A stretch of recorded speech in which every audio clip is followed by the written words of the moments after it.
పెట్టానని అనడం లేదని AP CM Chandrababu Naidu స్పష్టం చేశారు. సైబరాబాద్ తన మానస పుత్రిక అని చెప్పారు. హైదరాబాద్ను అంతర్జాతీయ స్థాయిలో తీర్చిదిద్దానని బాబు చెప్పారు.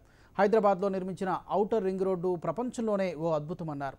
అమరావతి ప్రజావేదికలో భాగంగా నిర్మించిన కలెక్టర్ల సదస్సులో చంద్రబాబు మాట్లాడారు.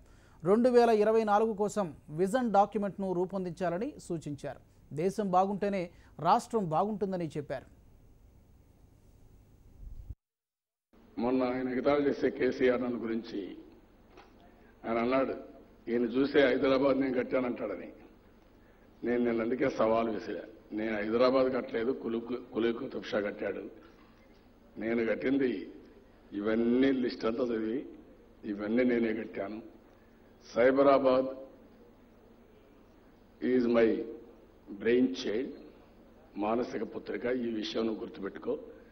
అనవసరంగా నువ్వు వచ్చి నాకు ఏం చేసావు చెప్పాను అడిగా. మీరు ఎందుకంటే ఇవన్నీ పొలిటికల్ మీటింగ్ కాదు, కానీ నేను గట్టిగాడికి ఒక ఫామ్ హౌస్ కట్టా తప్ప ఏం కట్టావని అడిగా. ఆ రోజు నరేంద్ర మోడీ పైన ఎంత హోప్ పెట్టుకున్నారో ఈరోజు దేశం మొత్తం డిసప్పాయింట్ అయింది. దానికి కారణం చెప్పిన దానికి, ఇచ్చిన హామీలకి, చేసే పనులకి పొంతన లేదు.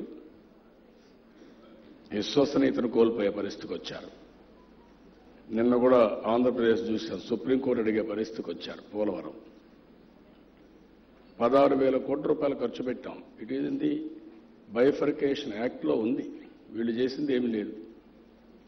కాంగ్రెస్ పీరియడ్లోనే కేబినెట్ మీటింగ్లో ఏబీపీ నుంచి ఈ ప్రాజెక్ట్ని మేము తీసుకున్నాం, స్టేట్ గవర్నమెంట్ నుంచి. ఏదైతే ముంపుకు గురైందో ఇది deemed to be cleared and equation